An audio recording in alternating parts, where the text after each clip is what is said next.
Hey everyone, back again with me Magic Joe, and as I said on my previous video, today I will talk and review about my most favorite characters in Sword of Convallaria. It's the one and only Samantha. For me, Samantha is a really cool character, even though people might prefer to choose Inanna over her, but personally I have my reason why I like her better than Inanna.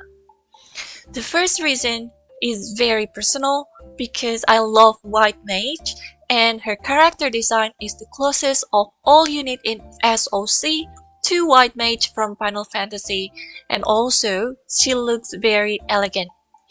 And if you ever notice her stories on the Spiral of Destiny, she has an amazing way of thinking and I really resonate with her a lot. And for more other reasons, I'll discuss them in the unit review from her trait and her abilities. Samantha has a Watcher role, which makes her has no weaknesses in role's disadvantage, but she might have less stats compared to any other units in Sword of Convallaria. Her roles in a team would be mainly as a healer, but you could also build her as a support and damage dealer with the right abilities and also gears. And as we all know, she is associated with purple states and also aggression, which make her a good support for most powerful units like Karis, Auguste, Nonowil, and also Beryl. Her trait is called Pious Prayer, and as I said before, it's an aura which is going to count it as one buff for all allies within 3 tiles around Samantha, which going to increase their healing received up to 30%. And if there is an injured ally who receive a single target attack, she will heal the target by consuming 1 energy for up to 50% of her magic attack value. I personally would say that you might not need to invest on her star level a lot, you can use her efficiently on star level 4 because on the max star level, her trait doesn't really offer any special bonuses and it would only increase her base stats just a little bit. And also, going to increase the power of healing about 10% of her magic attack value, which is not really significant.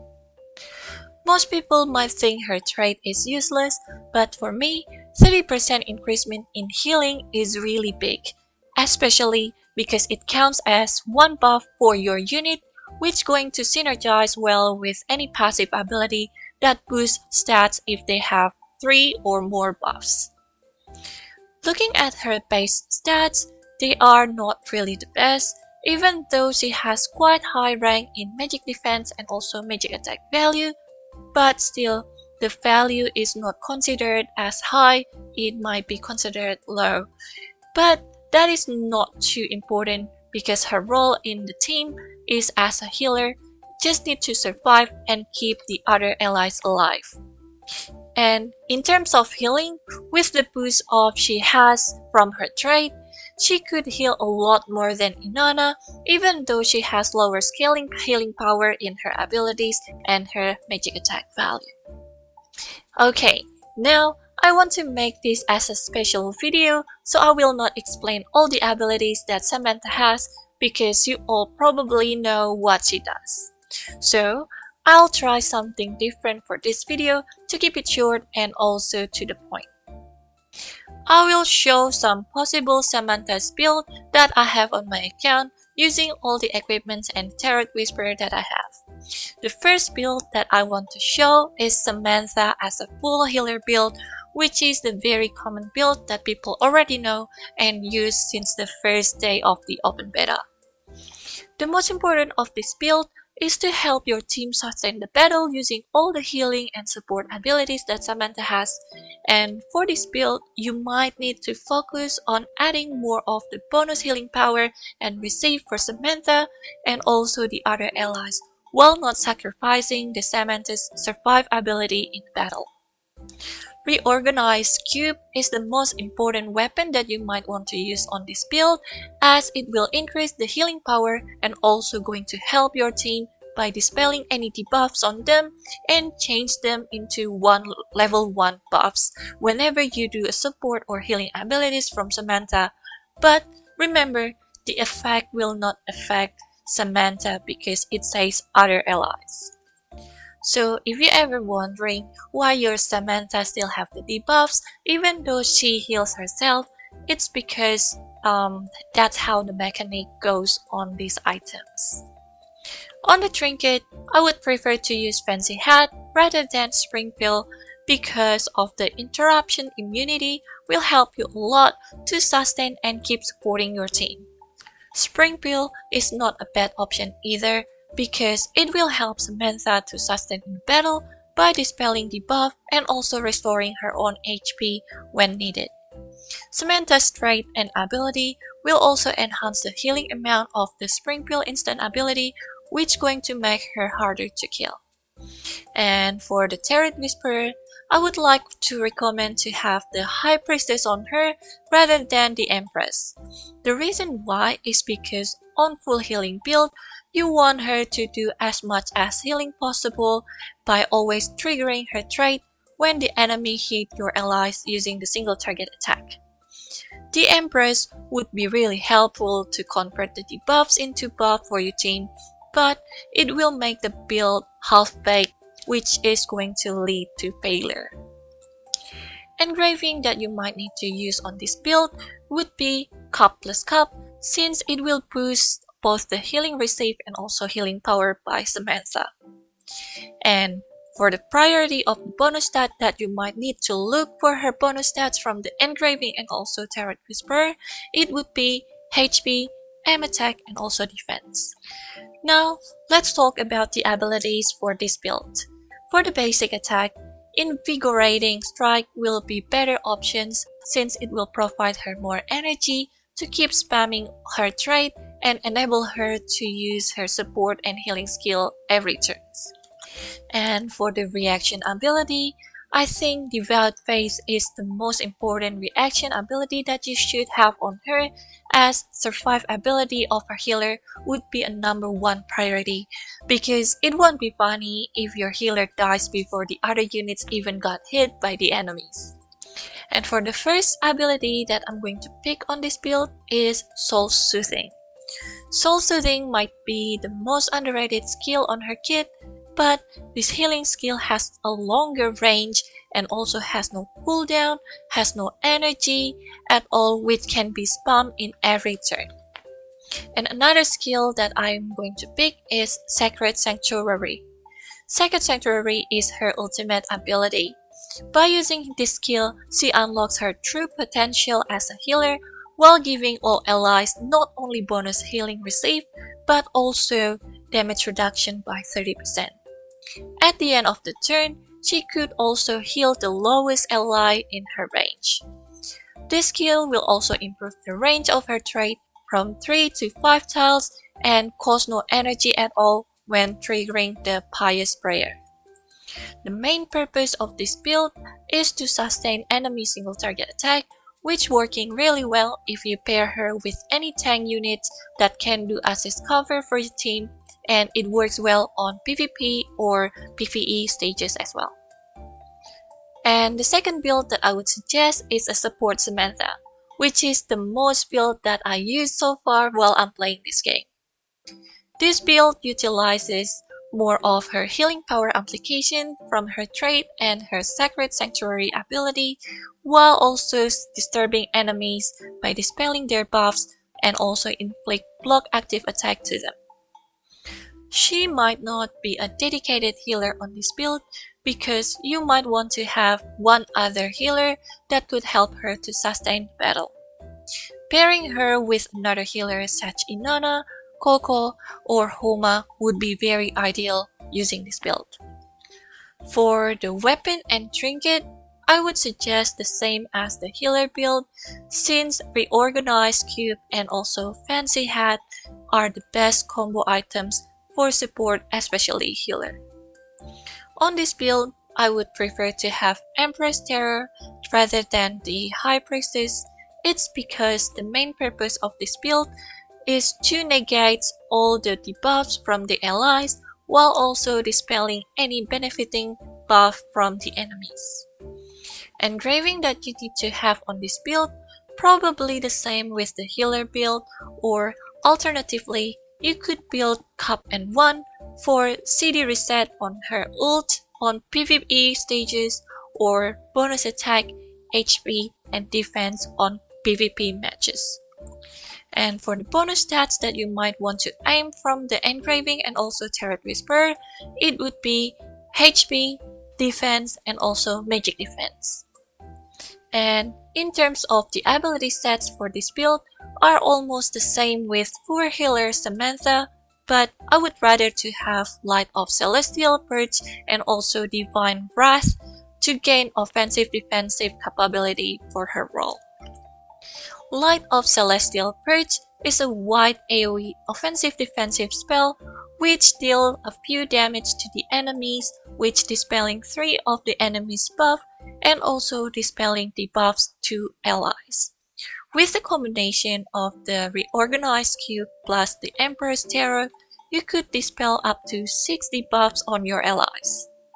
This ability is so easy to use because it only costs 1 energy and also have 3 turns cooldown, and sometimes you could use this skill to trigger any traps or exploding the barrel or brazier that would make disadvantages for your team in the battle. Divine Wrath is a long-range straight-line magical damage ability that inflicts block active skill for 2 turns, and these skills will also recover 2 energy points for every enemy or every items that got hit on the direction of Samantha.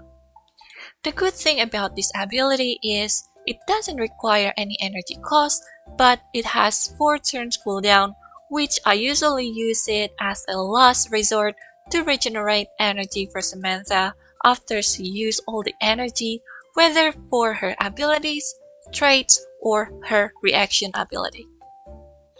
The last and the most interesting build is Samantha the Judge. That's what my friends called me when I used this build.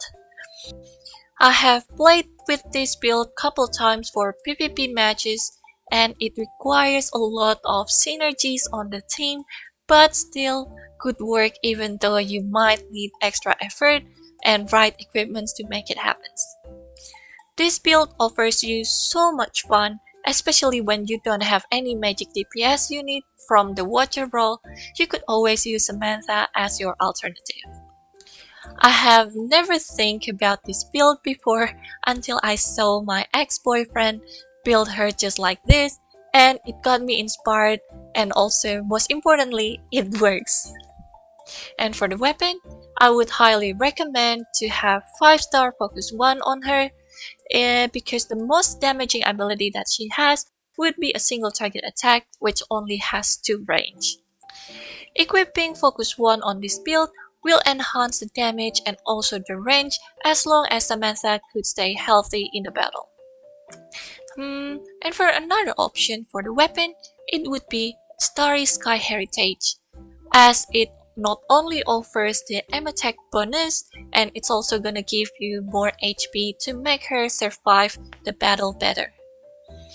And on this build, for the trinket, I would suggest the Spring Pill because it has an instant heal ability to keep you in healthy state before doing the attack, and it will remove some debuffs as well from Samantha.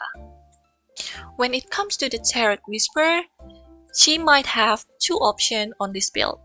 The first one, I highly recommended Hierophant Turret because it will give you not only 20% AoE damage reduction, and also it's going to increase the single target attack or single target damage whenever you do an active attack skill, and also it's going to increase your single target active healing while you do the healing. And before you ask any question about this, please note that this Pious Prayer healing will not be affected by the healing bonus from Hierophant Turret because it's not an active healing. I've tried a couple times, but it doesn't work. The second option would be Majesty of the Emperor, which going to give you bonus up to 25% damage increase when Samantha is attacking healthy enemies.